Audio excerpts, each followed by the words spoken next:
Isang mapagpalang araw po sa ating lahat, katiits mula dyan sa Luzon, Visayas, and Mindanao. Dyan po sa Mexico, sa labas po ng bansa at dyan po sa Zamboanga. Muchas gracias, amigo.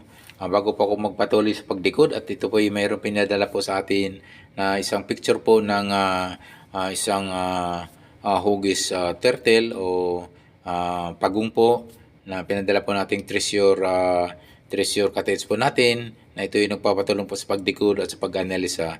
Maya-maya po ay ate po niyang bigyan po ng pansin po.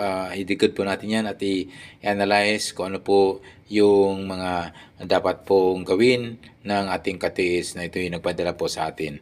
Okay, ako muna po ay nagpapasalamat po ng maraming salamat po sa mga aking mga followers po, aking subscriber at mga yung bagong subscriber ko na rin po, bagong followers at bagong viewers. Thank you so much po sa walang sawang pagsubaybay po, sa walang sawang pagtangkilik po ng aking YouTube channel. Ang bagamat ito ay hindi pa ganong kalakihan, ito ay maliit pa lamang po. Pasasaan po ba ito ay lalaki din po sa inyong tulong. Please help my channel to grow. Katiits mula dyan sa Luzon, Visayas, and Mindanao at dyan po sa labas po ng bansa. Okay po, pwede po palang ipadala po inyong mga picture po na pwede nyo ipadikod po, ipa-analisa po sa akin. Ang gawin nyo lang po ay punta po sa aking Facebook page, Alejandro Sanchez po. Yung aking profile po doon ay naka sunglasses po ko doon, naka-shade. Yun po ang inyong pipiliin. Kasi nga po at marami pong kapangalan po ako noon. Ay marami pong Alejandro Sanchez po ang lumalabas at ang pipiliin nyo po yung mayroong shade o nakasunglasses po. So ako po yun.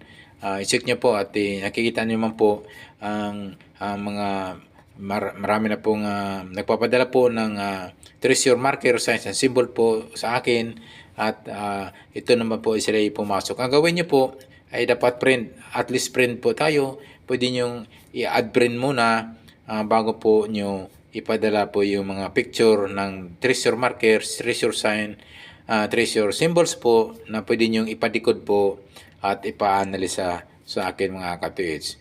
Okay po, maraming salamat po sa inyong walang sawang pagsubaybay sa aking YouTube channel. Yung favor lang po, yung mga bago pa lang sa aking YouTube channel, please subscribe. And also don't forget to hit the notification bell button para updated po kayo sa aking mga video pang ipapalabas. Okay po, tayo po ay magdedecode na po.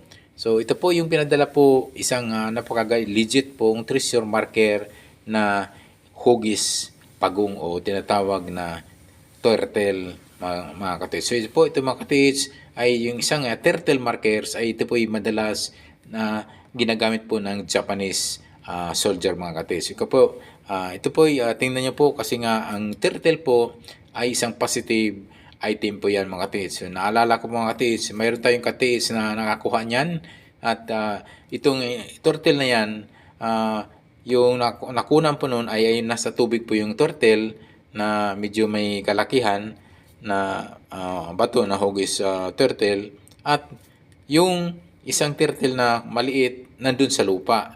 So, dalawang turtle yung nakita po ng ating katids. So, ngayon, paano nakita po nila yung item? So, ang ginawa po nila, naghanap pa sila sa di gaanong kalakihan, di gaanong kalayuan ng distansya sa mga hanggang 10 meters po ang layo. So, ito yung napapansin, ito yung pinadala po niya ngayon ay nasa lupa ito. So, wala lang pa tayo nakita na ito sa ilog. Ito parang nasa lupa lang.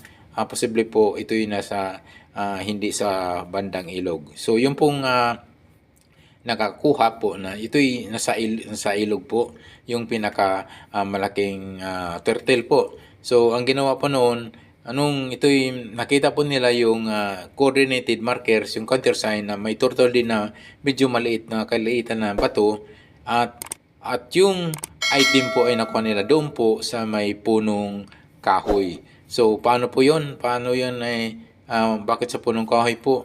Ay isang triangulation form. So, yung isang turtle na medyo may kalakihan at may maliit na pinaka-countersign at yung pinaka-coordinated markers din na punong kahoy Old Century Tree mga katits. At doon po nakuha nila, napakababaw lang mga katits dahil nasa mga 3 dangkal lang po ang lalim ng pagkalagay po ng item. So ano po yung kanila nakuha ay 15 pong kasing laki po ng piso po na gold coins po mga katits. So siguro po ay napakamahal po niyan mga katits kasi nga solid gold coins po at kasing laki ng piso. Siguro mga 15 piraso siguro po yan mga katits. So isa pong tinatawag na giveaways pero ay buyable items na rin mga katits. So pwede pong magkano na pong halaga. Pwede umabot na yun ng million mga katits. Kasi nga gold coins po yan mga katits.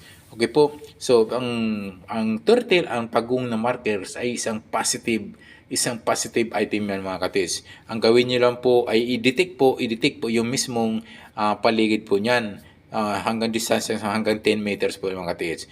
At unahin niyo po yung area, yung mismong pinakapagong, pwede niyo pukpukin po yung ng minsan po ang pagong po ay nandun po yung items.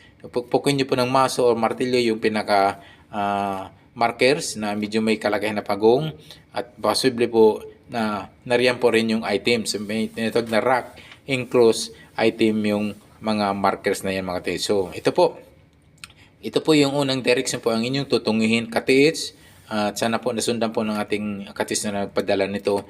Yung direction po papunta po sa pagitan po ng north and east mga katiits. So, kasi nga ito'y naka-pinpoint po, nakapaling po doon sa may palagitnaan po ng north at east. So i-check nyo po dyan sa distansya po ng 7 hanggang 10 meters po ang layo mga katis. Pero kung ito'y hindi sa tubig, kung ito'y sa lupa lang ito mga katis, hanggang 1 hanggang 3 hanggang 5 meters po ang layo, pwede na po yung distansya na yan. Kasi ngayon sa tubig mga katis, kaya nga medyo malayo yun kasi nga yung tumakbo pa dun siya sa lupa, sa tabi po mismo, nakita po yung items at yung coordinated markers na pagong din na maliit ay nandun sa lupa. So yung pinaka-markers na pagong ay nasa tubig. So ito yung napapansin ko ay nasa lupa po ito. So tingnan niyo po yung paligid nito mga katits. So unahin po yung pinaka-direction po itong una pong aking napapansin po dito. Yung area po, itong pagitan po mismo ng north at east mga katits. Check niyo po baka mayroon po yung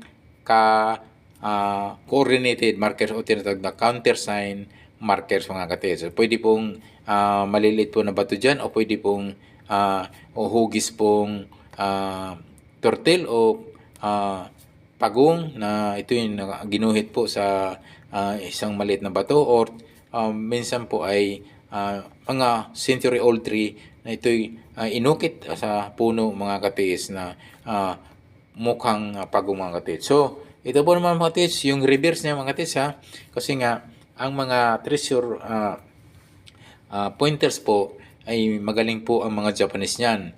Minsan ay nakaturo sa bandang north, yung pala ay bandang south. Minsan nakaturo sa west, yung pala ay bandang east mga katiis. So ito po yung reverse. Ito naman po ating titingnan mga katiis kasi nga yung reverse ng mga katiis, yung puwitan po ng pagong o tinatawag itong turtle ng mga katiis. Kasi nga ang turtle kapag ito'y medyo nakalubog kasi ito mga katiis, pwede po yung para siyang nangingitlog. So yung area niyan sa pagitan naman po ng west and south katiis. So yun po yung pansinin sa distansya po na 1, 3 hanggang 5 meters po ang layo. So sa bandang ano naman niya sa puwita naman mga katiits. So in between west and south, yun yung area. Tingnan niyo po sa distansya po na 1, 3 hanggang 5 meters po ang layo. So pwede niyo i-detect po niyang metal detector or gold locator yung area na yan sa paikot po sa apat na sulok na apat ng kanto nito mga katiits mula sa north, south, west, and east mga katiits. So yun po, yung pangalawa ko ay yung sa bandang puwitan niya sa pagitan po ng west and south mga katiits. Okay po, tingnan niyo po yung apat na sulok, apat na kanto sa itong pinaka marker na turtle o itong pagong na marker katiits. So tingnan po yung west, east, north, and south.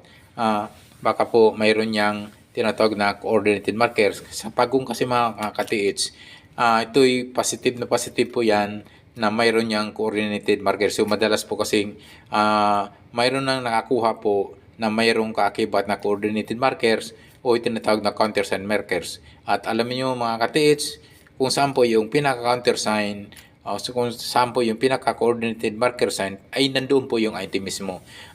Ito po ay madalas po ay ginagamitan po ng triangle decision, triangle shape o form ang pagkalagay po ng item mga ka-TH. Kasi nga yung nakakuha po noon na turtle o pagong din yung pinaka-marker ay triangle decision po, triangle shape yung pagkakuha ng item. Yung nga lang yung dalawang pagong wala doon, nandoon po sa old century tree na kita po yung at doon po na hagip po at na-detect po ng metal detector dahil nga dalawang dangkal lang po ang lalim mismo at doon sa lupa at sabi ko nga dalawang dangkal at talagang detect po ng metal detector yan.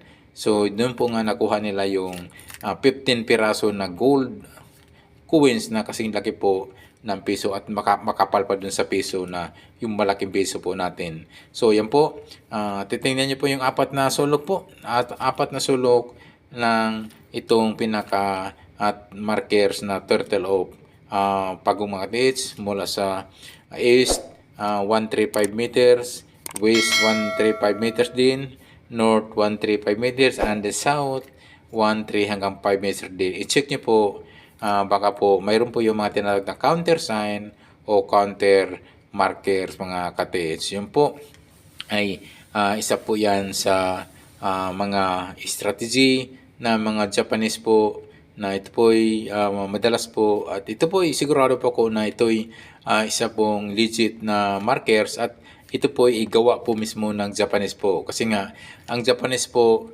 ay malimit po na yung mismong mga turtle o mga hayop po na madalas po nila ginagamit as treasure marker. So ito po, huwag niyong kaligtaan po yung mismong katawan po ay pwede niyong i-detect po ng metal detector or gold detector o pwede niyong pupugin mo ng bato, maso or martilyo na bago may tinatawag na rock enclosed item mga katis. Okay po, yung mga bago pa lang sa aking YouTube channel, please don't forget to subscribe and also don't forget to hit the notification button para updated po kayo sa mga video ko pang ipapalabas.